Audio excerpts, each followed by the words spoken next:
Sudah? Hari ini kita akan belajar tentang teologi PP2, tapi secara khusus semua surat-surat, semua teologi Yohanes yang akan kita pelajari. Jadi Injilnya, Injil 3 surat dan satu kitab yang sering disalah mengerti, kitab Wahyu.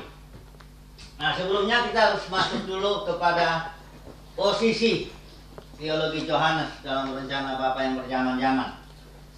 Kalau saudara lihat, kita harus belajar dulu mengenai dispensasi dan zaman. Nah, ini harus dibedakan dengan jelas. Perhatikan, dispensasi ini berasal dari kata istilah Yunani oikonomia.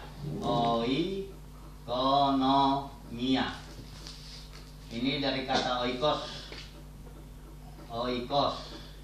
dan nomos.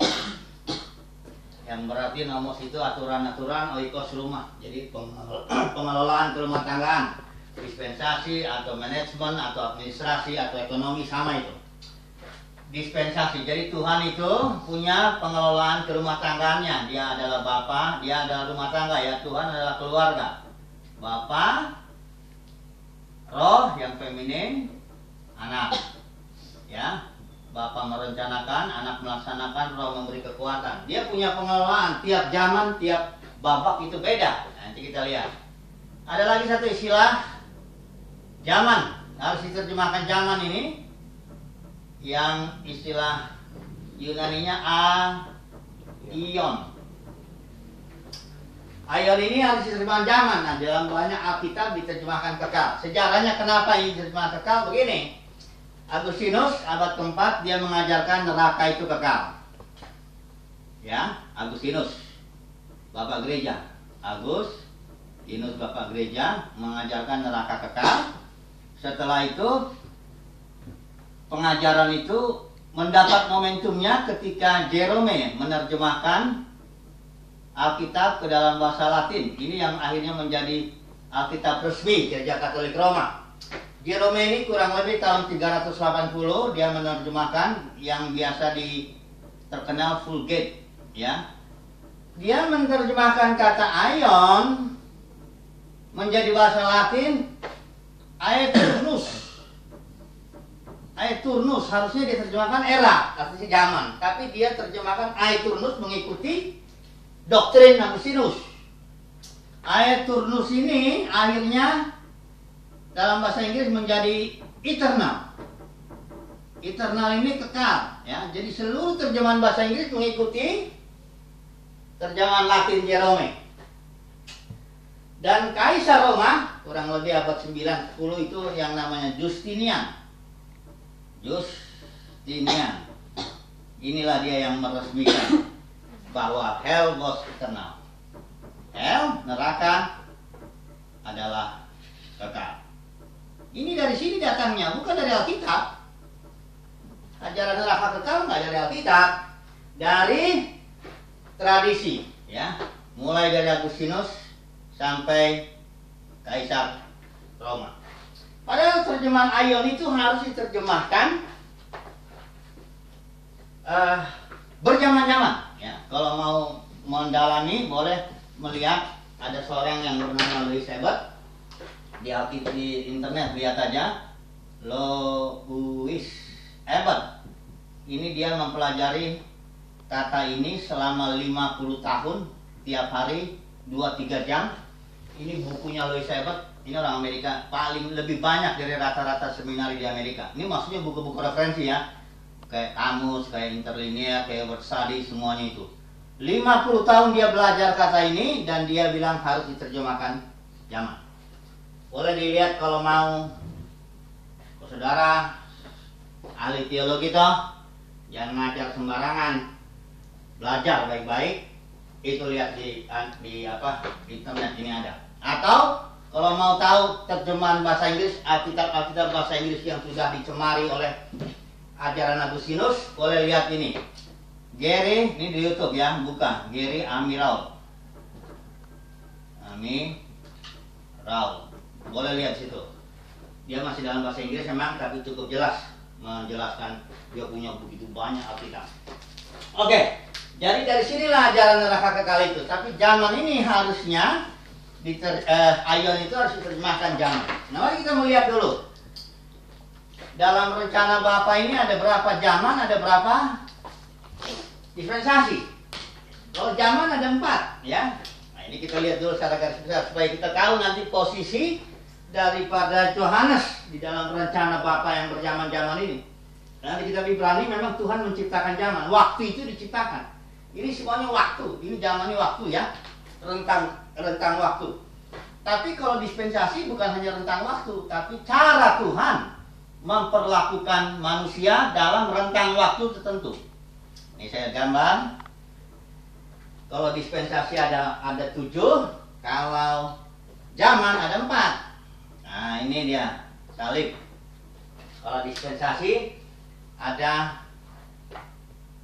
ini 4. 1, 2. Ada 4 ya dispensasi. Jadi tuh, kok jadi begini ininya. Gambarnya jadi jelek. Begini ya. Ada 4. Pertama, dispensasi di mana kepalanya manusia itu sini Adam. Tuhan memperlakukan Adam dengan suatu cara tertentu, aturan-aturan tertentu. Setelah itu Adam gagal, di sini ada air bah. Tuhan pilih lagi seorang yang namanya Nuh. Gagal lagi, di sini ada menara Babel. Tuhan mulai lagi pilih seorang yang namanya Abraham. Ya. Ini tiap-tiap ini juga beda. Di sini Tuhan menamakan diri menyapil dengan Elohim, di sini El Shaddai. Nah, setelah itu di sini ada zaman di mana Tuhan memberikan hukumnya. Dia tampil dengan nama Yahweh, ini Musa. Jadi ada 4 dispensasi setidaknya ya. Adam, Nuh, Abraham, Musa. Sebenarnya Musa ini terusan dari Abraham, karena di sini di Kejadian 12 Abraham berhasil sebagai bapak. Hanya ada trilogi bapak. Bapak pertama Adam gagal, bapak kedua Nuh juga gagal karena keturunannya itu Nimrod bangun menara.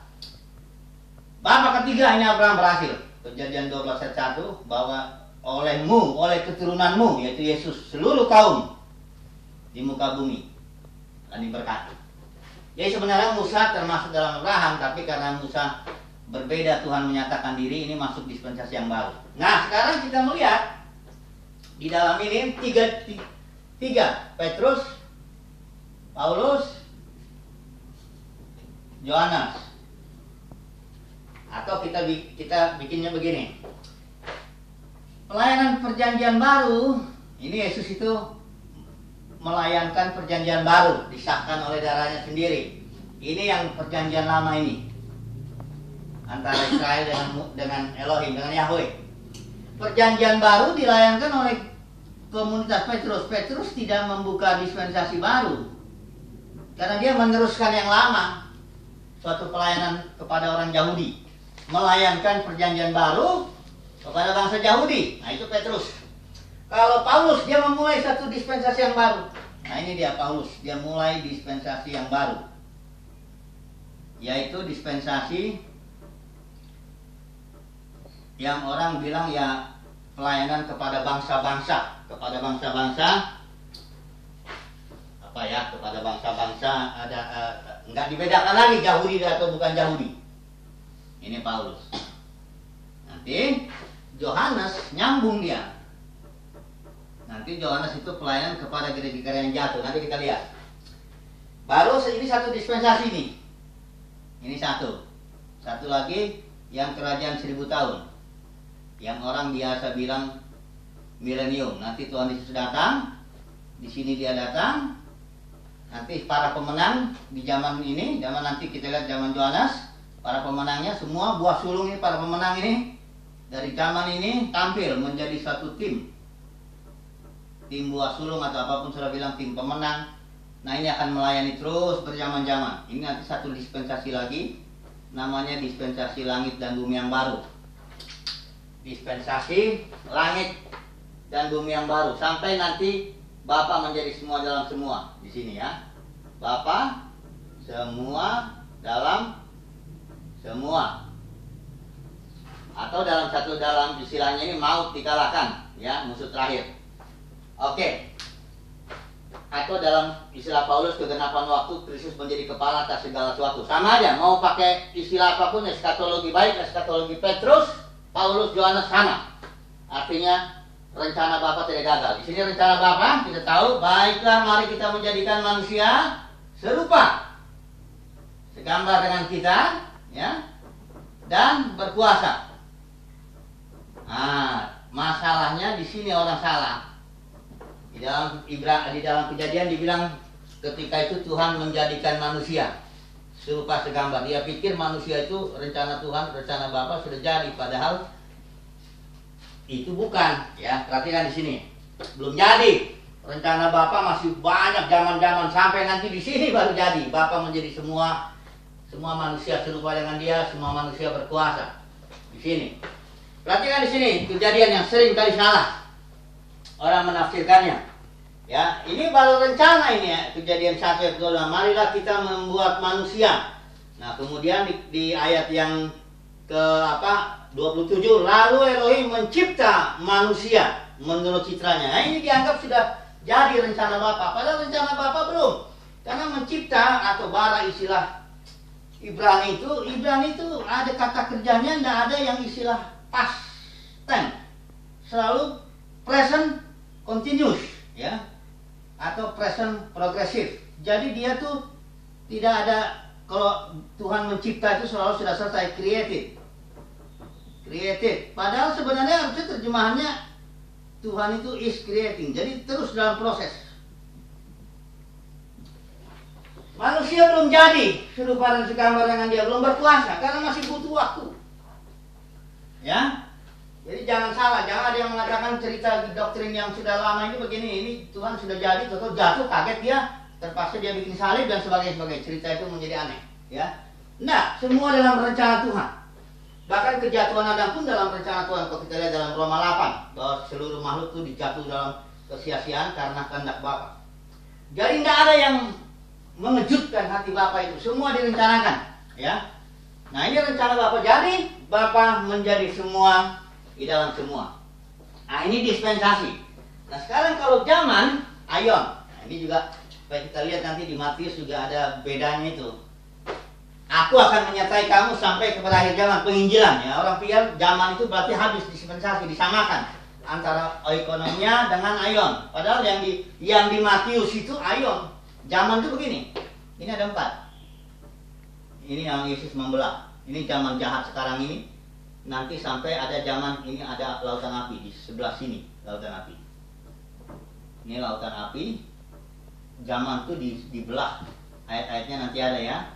Ini Nuh itu air dengan air bah, lautan air ini Nuh. Sini. Jadi ada 1, 2, 3. Nah, ini akhir zamannya. 4, mentok, ya. Aku akan menyertai kamu sampai kepada akhir zaman. Di sini. Karena istilahnya di situ aion, bukan akhir dispensasi. Kalau dispensasi ya di sini.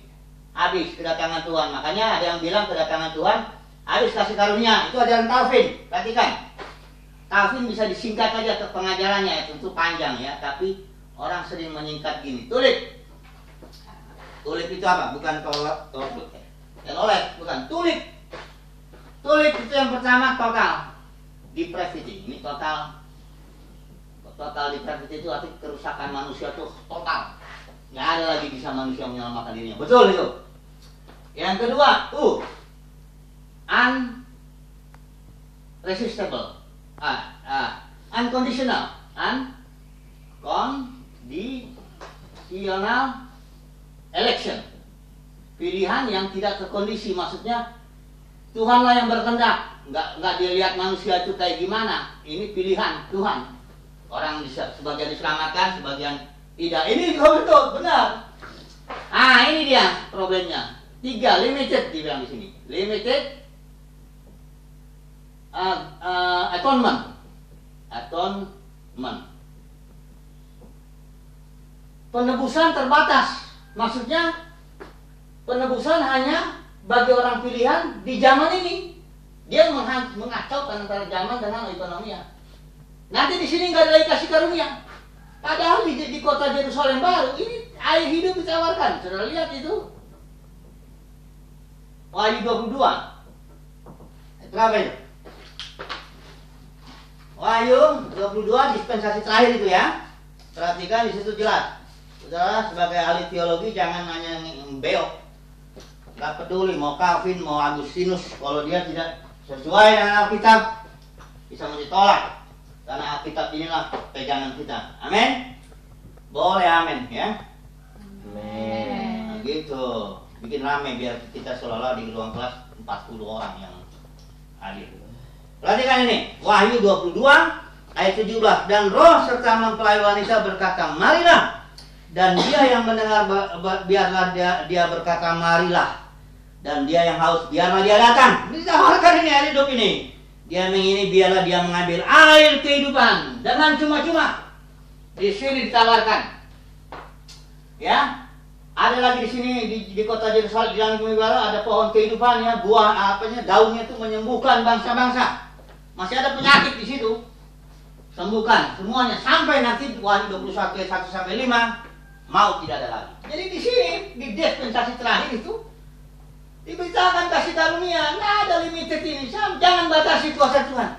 Ya, ini dah Alkitabiah nih.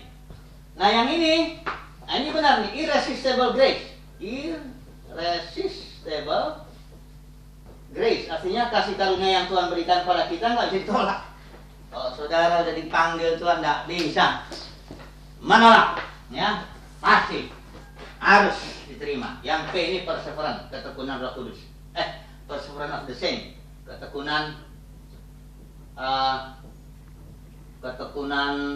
orang-orang kudus of the saint, ya. Oke, jadi perhatikan Matius, aku akan menyertai kamu sampai kepada akhir zaman, akhir aion.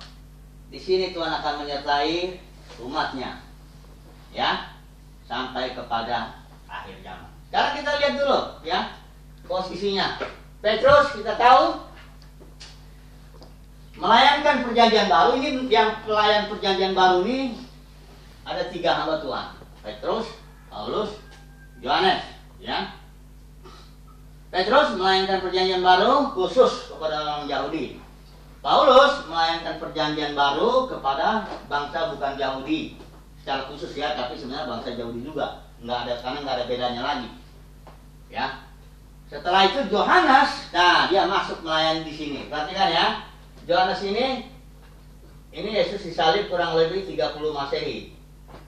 Petrus mati di sini dengan Paulus di zaman Kaisar Nero 67 Masehi. Disinilah Yohanes melayani dia. Setelah itu tahun 90 atau 100 Masehi. Udah tua sekali Yohanes itu. Jadi Petrus, Paulus sudah selesai, masuk Yohanes. Apa ini artinya pelayanan Yohanes? Nah kita melihat dari sininya. Ini kelihatan bahwa Yohanes melayani gereja-gereja yang sudah jatuh pada waktu itu. Karena Paulus pun sudah membuatkan di kisah para rasul, dari antara kamu, dia ngomong sama penatua Efesus di Miletus. Ya, dia mengatakan, aku tahu dari antara kamu akan ada orang-orang yang dengan pengajaran sesat menarik murid-murid. Nah ini, akhirnya gereja itu pecah, dicabik-cabik, itu seperti serigala. Sebagian mengikuti pemimpin ini, sebagian ajaran ini, pecah-pecah. Nah, pada gereja yang jatuh itu, 7 gereja itu di Asia itu, Yohanes mengatakan barang siapa menang. Karena gereja sudah jatuh, maka Yohanes pelayanannya menantang para pemenang. Nanti kita melihat ya, dalam setiap baik Injil, 3 surat, kitab Wahyu, itu dia menantang para pemenang. Dan kita tahu posisi Yohanes di Pulau Patmos. Ini 7 gereja ya Asia. Apa? Efesus, apa? Smyrna, Pergamos, Laodikia, apa? Philadelphia, Tiatira, udah pokoknya 7 lah. 1, 2, 3, 4, 5, 6, 7. Di sini Pulau Patmos. Di sinilah Yohanes dikucilkan. Dia dikucilkan kalau kita lihat dari surat-suratnya ini, nanti kita tahu dia dikucilkan bukan oleh Kaisar Roma. Dia dikucilkan oleh gereja-gereja yang sudah jatuh.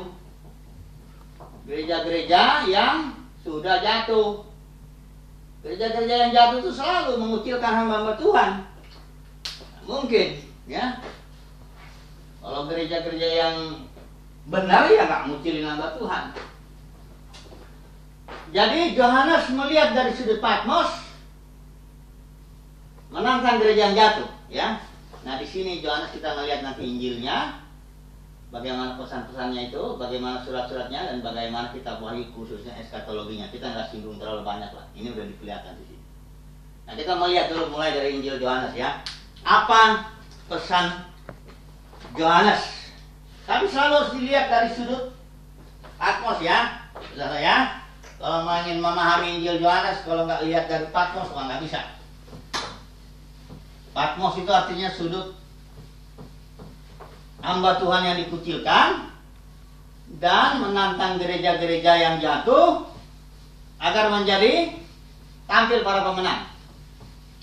Kita lihat di setiap gereja di kitab ini, Wahyu pasal 2 pasal 3, gereja-gereja yang jatuh, barang siapa menang itu ada. Nah mari kita lihat dulu Injilnya. Ya, Injil Yohanes. Injil Yohanes ini Yohanes juga nggak sembarangan ini membuat Injilnya ini. Ini dibagi 3. Pelayanan Yesus selama dia masih ada di bait suci, dalam bait suci. Karena dia ini sampai ini 8 pasal, 1 sampai 8. Ya. Perhatikan di pasal 8 itu. Injil Yohanes. Coba buka dulu Injil Yohanesnya. Injil Yohanes pasal 8, di situ dikatakan bagian terakhir. Oleh karena itu mereka memungut batu-batu supaya mereka dapat melemparkannya kepadanya, pada Yesus maksudnya. Namun Yesus bersembunyi dan keluar dari bait suci. Jadi pasal 1 pasal 8 Yesus masih melayani dalam bait suci, tapi ahli Taurat orang Farisi sudah menolak, ya. Akhirnya Yesus keluar dari bait suci. Pasal 9 ini pelayanan Yesus masih terus, ya. Masih ini tapi sudah di luar bait suci. Ya, pasal 9 sampai pasal yang ke-12. Ya, di sini dia pelayanannya hanya kepada murid-muridnya. Pasal 13 sampai 21. Perhatikan di sini, ya. Di sini juga ada cerita orang buta yang dikucilkan. Ini kata dikucilkan banyak, bahkan di pesan Yesus terakhir kamu akan dikucilkan, ya. Perhatikan itu perkataan dikucilkan itu pasal 14. Coba lihat di situ. Yohanes 14 pesan-pesan terakhir. Ini kita tahu kalau pesan terakhir itu sesuatu yang nggak mungkin orang ngomong yang nggak penting. Pasti dia ngomong-ngomong yang penting, ya. Jadi di sini di pasal yang terakhir ini Yesus memberi nasihat, kamu akan dikucilkan. Ya, di sini ya, cari sendirilah ayatnya, ya. Kamu akan dikucilkan. Nah, dunia juga di sini, dunia itu artinya Yudaisme, ya. Dunia membenci Yesus karena bukan dunia di sini pengertiannya orang dunia, para pelacur, pengucukai, malah yang mencintai Yesus.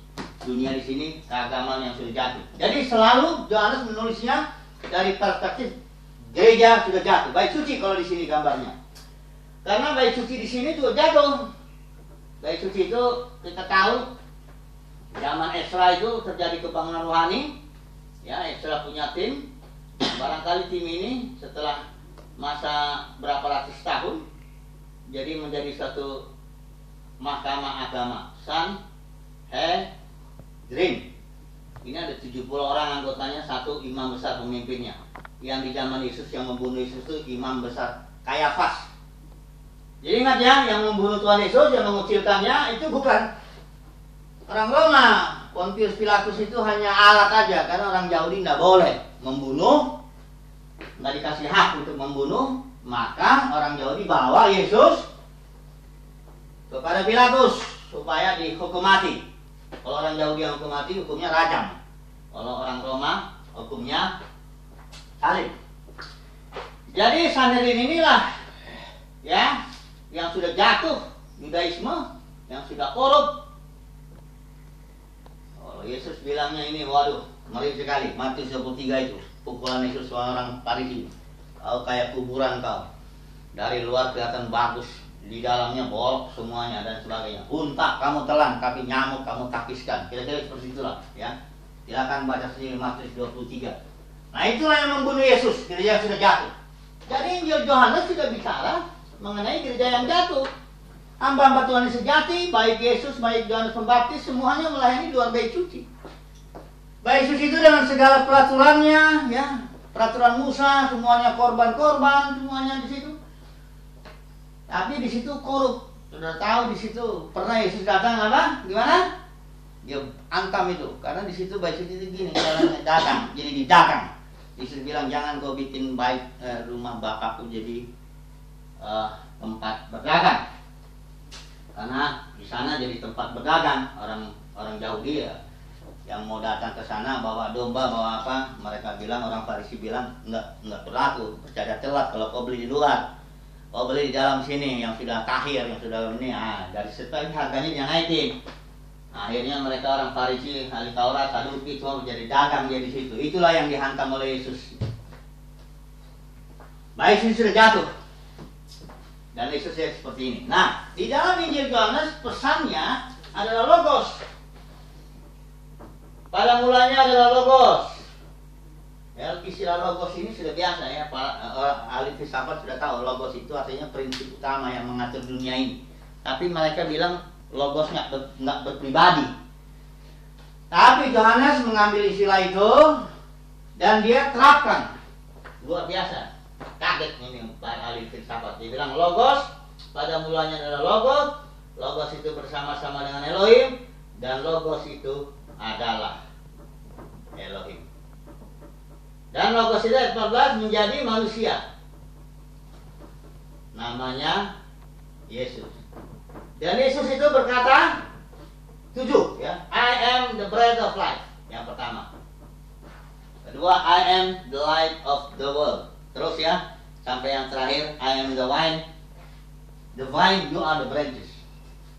Ada 7, I am. Di Injil Yohanes. Itulah dia logos. Inilah pesan Yohanes yang disampaikan kepada gereja-gereja yang jatuh, tetapi dalam kerangka atau sudut pandang atau perspektif Patmos. Nah, ini dia Injil Yohanes. Ya.